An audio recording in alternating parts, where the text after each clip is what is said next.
ধৈর্য ধৈর্যশীলদের আল্লাহ অগণিত নিয়ামত দেয়। পক্ষান্তরে অধৈর্যরা না আল্লাহর নিয়ামতের আওতায় আসে আখিরাতে, না দুনিয়াতে ওদের কোনো সুখ স্বাচ্ছন্দ্য থাকে।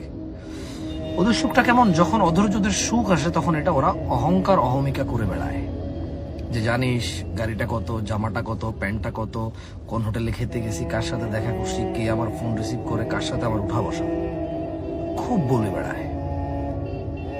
দাম্ভিকতা, কারণ ভিতরে সবর নাই। যে জিনিসটা সে পাইছে এটা সে ধৈর্য ধরবে, এটাকে সে সাবলীল ভাবে জীবনযাপন করবে, এটা সে পারে না। আবার পক্ষান্তরে যখন সামান্য একটু দুঃখ ওকে ছোঁয় বা ওর সাথে সংযুক্ত হয় দুঃখ, সঙ্গে সঙ্গে হাই হুতাশ, মাটিতে গড়াগড়ি, এর কাছে ওর কাছে দুঃখ বলে বেড়া, এবং এটা থেকে উদ্ধারের জন্য যে কোনো পর্যায়ে নেমে যাওয়া, যত নিচে নামা লাগবে সে নামবে,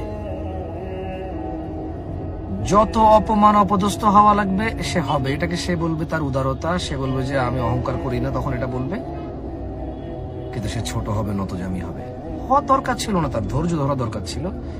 নিজের ভুল ত্রুটি অপরাধ থেকে আল্লাহর কাছে ক্ষমা চাওয়া, দুনিয়াতে যার সাথে যে সমস্যা আছে সেগুলো সলভ করা, এটা করলে ঠিক হয়ে যেত।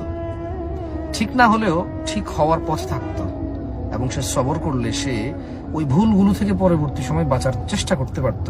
ভুল হবেই মানুষের, যে ভুল যার হয় এলা বারবার হয়। কিন্তু অধৈর্য মানুষের দেখেন কি আজব জীবন ওদের, কি একটা তাচ্ছিল্য জীবন ওদের। সামান্য সুখ আসলে সমস্ত দুঃখ ভুলে যায়, আর দাম্ভিকতায় মেতে ওঠে, অহংকার অহমিকায় মেতে ওঠে। হ্যাঁ, তারপরে হচ্ছে নিজেরে একটা কিছু মনে করে, আর সামান্য দুঃখে একেবারে নিচে থেকে নিচে নেমে যায়। ওটা থেকে উদ্ধার পাওয়ার জন্য সবর নেই, কষ্ট সহ্য করতে পারে না, সুখে সাবলীল থাকতে পারে না, দাম্ভিকতা করে, দুঃখে ধৈর্য ধরতে পারে না, সবর করতে পারে না, গুড স্টেপস নিতে পারে না, পাগলামি শুরু করে দেয়। পাগলামি কি করবে না কি করবে বুঝে না। অধৈর্য মানুষের জীবনটা এতটাই লাঞ্ছিত, এতটাই লাঞ্ছনাকর, যেটা সে অনুধাবনও করতে পারে না। কারণ তার ওই যে এতক্ষণ চিন্তা করবে, ওই ধৈর্যটা তার নাই।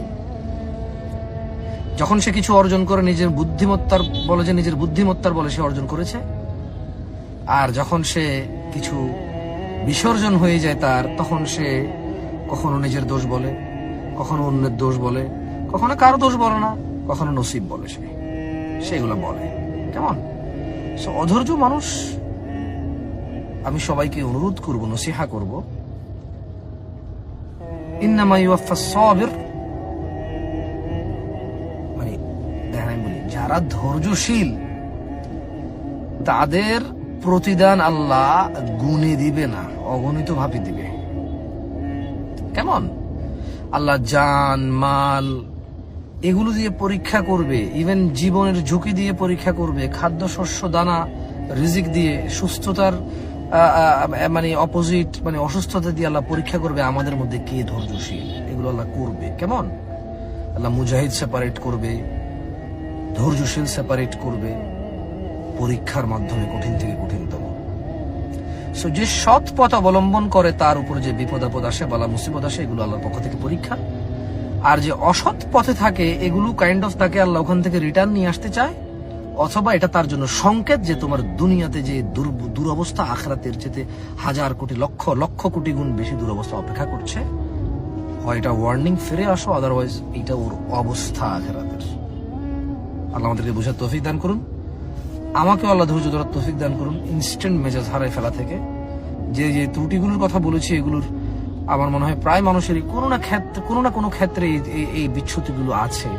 নিজের কুলনেস আমরা হারাই ফেলি, ইন সাম পয়েন্ট কোনো না কোনো পয়েন্ট হয়তো আমরা হারাই ফেলি। আল্লাহ আমাদেরকে তৌফিক দান করুন ধৈর্যশীল হওয়ার। আসসালামু আলাইকুম ওয়া রাহমাতুল্লাহি ওয়া বারাকাতুহু।